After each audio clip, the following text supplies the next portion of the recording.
Hi hello నమస్తే welcome back to our channel నా ప్రపంచం. అందరూ ఎలా ఉన్నారండి? మేమైతే చాలా బాగున్నాము. అలానే మీరందరూ కూడా చాలా బాగుండాలని చెప్పి మనస్ఫూర్తిగా కోరుకుంటున్నాను. ఈరోజు ఐషుకి నూనె రాసి జడేయమని చెప్పి పాప చెప్పింది, మా అమ్మాయి చెప్పింది. మా అమ్మాయి చెప్పేసరికి సరేలే అని చెప్పి ఐషుని దగ్గరగా కూర్చోబెట్టుకొని నూనె రాద్దామని చెప్పి ఇలా కూర్చున్నానండి. అయితే మీతోటి ఒక పాత జ్ఞాపకాలని పంచుకోవాలని అనిపించింది నాకు. అవి ఏమిటి అంటే, మా పిల్లలకి జడలు వేస్తున్న రోజులన్నీ కూడా నాకు గుర్తొచ్చాయి. ఆ జడలు వేసే పద్ధతి, ఆ రోజుల్లో మనము ఎలా ఉండేవాళ్ళము, పిల్లలు ఎలా జడ వేసుకునేవాళ్ళు. మరి ఈ రోజుల్లో వీళ్ళకైతే అసలు జడలే తెలియదు కదండి. అంతా ఫ్యాషన్ ఫ్యాషన్ ఫ్యాషన్. ఇంకా ఐషు అయితే నూనె రాయటానికి చాలా పాటలే పడ్డా నేను. ఎందుకు అంటే మన దగ్గరికి అసలు రావట్లేదు అనమాట. నూనె అనేసరికి అసలే రావట్లేదు. ఇంకా దాని తర్వాత వచ్చేసి దానికి వాళ్ళమ్మ రబ్బర్ బ్యాండ్స్ మొత్తం కొన్నది మొన్న. అవన్నీ దగ్గర పెట్టేసి దాన్ని ఆడుకుంటూ ఉండమని చెప్పి ఇలా నేనైతే చాలా ప్రయత్నంతో నూనె అయితే 2 టైమ్స్ అయితే రాసేయటం అయితే అయిందనమాట. ఇంకా చెప్పా కదండి, మా పిల్లలకి జల్లేసేటప్పుడు స్కూల్లో తప్పకుండా పెద్ద జడలు వేసుకొని రావాలి. అంటే 2 జడలు వేసుకొని ఇలా రిబ్బన్స్ తోటి పై కట్టేసుకొని, రిబ్బన్కి పూలు కుచ్చులు వస్తాయి కదండి, అలా మనం మంచిగా వేసుకొని రావాలి. అప్పట్లో అవన్నమాట. ఇంకా పెద్ద పాపకు వచ్చేటప్పటికి తనకి పొడుగు జుట్టు ఉంటుంది, మంచిగా 2 జడలు వేసేదాన్ని. ఇక చిన్న పాపకు వచ్చేటప్పటికి ఆమెకి ఎప్పుడు ఫ్యాషన్ ఫ్యాషన్ అనుకుంటూ జుట్టు కత్తిరించేయటము అనేది దానికి అలవాటు అయిపోయింది.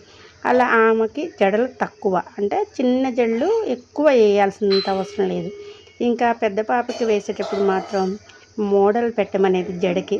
మోడల్ అంటే ముందు ఒక చిన్న జడ వేయటము, దానికి మళ్ళీ రిబ్బన్స్ మామూలుగా మళ్ళీ ఎప్పట్లానే జడ వేసేసి రిబ్బన్స్ కట్టటము, అలా అనమాట. మోడల్ అంటే పెద్ద మోడల్ కాదు, అలా వేసేదాన్ని. ఇంకా శుక్రవారం వచ్చిందంటే చెప్పవసరం లేదండి. 2 పిల్లలైనా కానీ చక్కగా వాళ్ళకి జడలు శుక్రవారం తలంటి పోసి చక్కగా జడలు వేసి అలా చక్కగా, అంటే కొంచెం మోడల్ మార్చి జడలు వేసేదాన్ని. అది శుక్రవారం స్పెషల్ అన్నట్టు అనమాట. ఆ రోజుల్లో నేను అలా వేసేదాన్నండి. అవన్నీ ఈరోజు ఇలా ఐషుకు జడ వేస్తుంటే గుర్తొచ్చినాయి. ఇలా మనం నూనె రాసి తలకి పైనుంచి ఇలా మర్దనలాగా చేస్తూ ఉంటే పిల్లల మైండ్ కూడా, అంటే మెదడుకి చాలా రిలీఫ్గా ఉంటుందట. అలా చేసేదాన్ని అనమాట. అలానే గుర్తొచ్చి ఐషుకి కూడా అలా చేస్తూ ఉన్నాను. ఇంకా నేను జడలు వేసుకున్న రోజుల్లో కూడా శుక్రవారం అంటే ఒక స్పెషల్ లాగా ఉండేది. ఎందుకంటే తలంటి పోసుకొని 2 జడలు ఇట్లా విడిగా కిందికి వేసుకొని అలాగనే పూలు పెట్టుకొని అలా స్కూల్కి వెళ్తే అదొక పండగలాగా అనిపించేది. ఇప్పుడైతే అసలు ఆ వాతావరణమే ఎక్కడా కూడా కనిపించట్లేదు. ఈరోజు ఐషుని చూశారు కదా, ఎంత నూనె రాసిన తర్వాత మంచిగా జడ వేద్దామంటే ఆమె దిగుతూనే ఉంది, వెళ్ళిపోతూనే ఉంది. ఎలాగోలా మళ్ళీ పట్టుకొని వస్తూ ఇంకా నాకు ఈ జ్ఞాపకాలన్నీ మీతో పంచుకోవాలని అనిపించింది.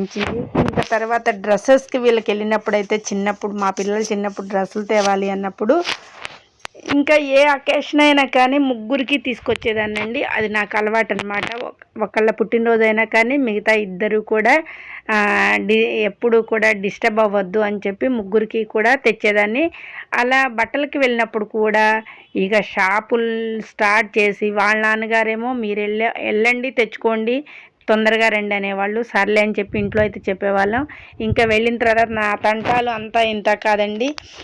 2 ఆడపిల్లలు అయితే ఎలాగోలా వాళ్ళకి సెలెక్ట్ చేసేదాన్ని. కానీ ఇంకా సాయికి వచ్చేసరికి, బాబుకి వచ్చేటప్పటికి మాత్రం ఈయన ఫస్ట్ షాప్లో ఒకటి చూసి ఈయనకి ప్యాంట్కి బెల్ట్ ఉండి జిప్ ఉండి అలా అలవాటు అనమాట. వాటిని చూసేవాడు, నచ్చిన దాకా ఒక 10 కొట్లు తిప్పించేవాడు. ఇంకా లాస్ట్కి ఫస్ట్ చూసిన కొట్లోనే అక్కడే నచ్చిందనేవాడు. ఇంకా నాకు ఆ 10 కొట్లు తిరిగేసరికి చాలా టైం అయిపోయేదనమాట. ఇలా పిల్లలతోటి ఎంత టైం అయినా కానీ ఇక వాళ్ళకి నచ్చినవి కొనదాకా మనకు కూడా సాటిస్ఫాక్షన్ అనేది ఉండదు కదండి. అలా నచ్చినవి కొనుక్కొని ఇంటికి తీసుకొని వచ్చిన తర్వాత ఇంకా ఇక సెలబ్రేషన్ అనేది పుట్టినరోజు అలా చేసేవాళ్ళం అనమాట.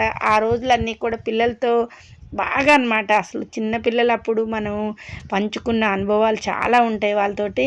ఇంకా ఈ రోజుల్లో ఇక చెప్పనవసరం లేదు. పిల్లలు మన మాట అంటే వాళ్ళు ఇష్టం వచ్చిన జడలు వేయాలి, వాళ్ళు ఇష్టం వచ్చిన డ్రెస్సులే తీసుకోవాలి. కానీ మా ఇంట్లో మాత్రం అలా లేదండి. పిల్లలు ముగ్గురు కూడా ఎలా అంటే అలానే బట్టలు ఆడపిల్లలకైతే ఇంకెక్కువ కుట్టేదాన్ని అనమాట. బాగా నాకు ఇష్టమని ఎక్కువ మళ్ళీ కుట్టడంలో కూడా ఒకే క్లాత్ తీసుకొని కలరే చేంజ్, అంతే. కుట్టే డ్రెస్సెస్ మొత్తం కూడా సేమ్ పెట్టేదన్నమాట. మళ్ళీ ఒకళ్ళు నొచ్చుకుంటారేమో అని అలా ఏది తీసుకున్నా కానీ కలర్ ఒక్కటే చేంజ్ చేసుకొని డ్రెస్ మొత్తం అలా ఏదో ఒకటి నాకు నచ్చినవన్నీ అలా కుడుతూ, ఇంకా లంగా జాకెట్లు అయితే అసలు చెప్పనక్కర్లేదండి.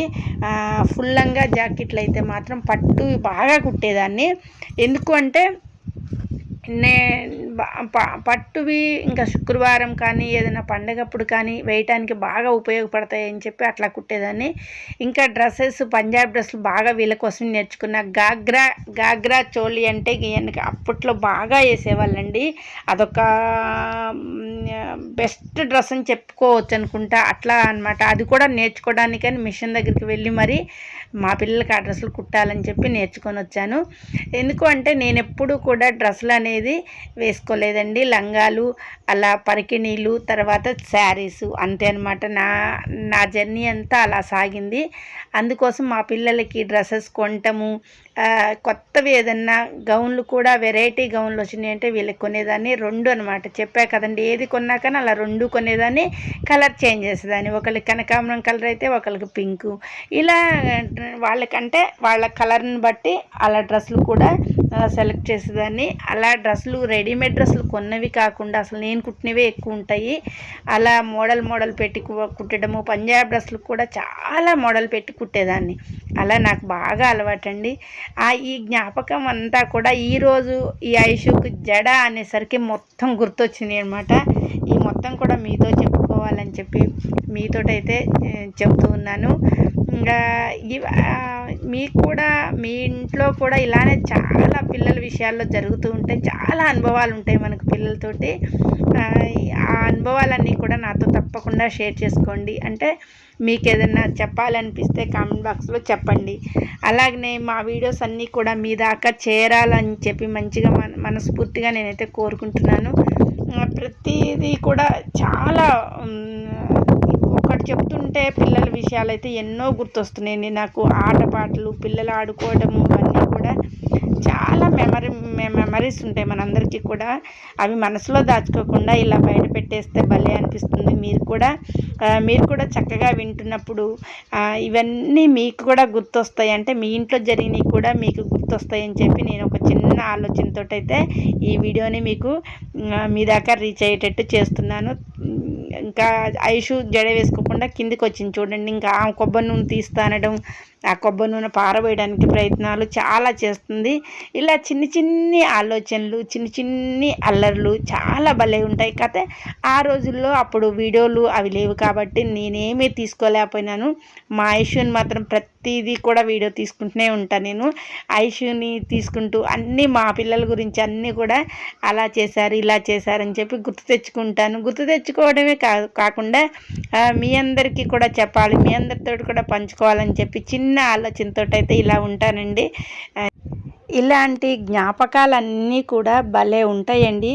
మనం ఒక్కసారి వెనక్కి వెళ్ళి మన స్కూల్ డేస్ కానీ, మన పిల్లలు పుట్టిన హ్యాపీనెస్ కానీ, ఇవన్నీ కూడా వాళ్ళు అల్లరి చేస్తున్న ఒక్కొక్క స్టేజీలో ఒక్కొక్క అల్లరి భలే ఉంటుంది.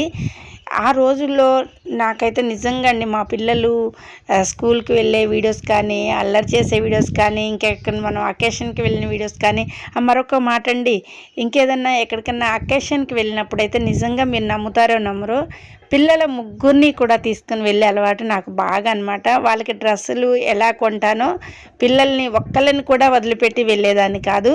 అలా ఎందుకో నాకు అంటే నా జీవితంలో జరిగింది మీకు చెప్తున్నాను. పిల్లల ముగ్గురిని ఏ ఫంక్షన్కైనా వెళ్ళని, నేను ఫంక్షన్కి వెళ్ళాను అంటే మా ముగ్గురు పిల్లలు నాతో ఉండాల్సిందే. అలా వెళ్ళేదాన్ని. ఇంకొక విషయం అయితే వాళ్ళ ముగ్గురు కూడా ఒకే మంచంలో పడుకోవాలి, అలా పిల్లల ముగ్గురు కూడా ఒకే దగ్గర ఉండాలని చెప్పి మంచం కూడా ఒకటి పెద్దదే కొన్నామండి మేము. ఆ రోజుల్లోనే మా పిల్లల కోసమని ఒక మంచం, పెద్ద మంచం కొనుక్కున్నాం. పిల్లల కోసమే అలా కొన్ని కొన్ని స్పెషల్గా నాకు అనిపించేది. ఇలా ఈ జ్ఞాపకాలన్నీ మీతో పంచుకుంటే చాలా మనసుకు హాయిగా అనిపించింది.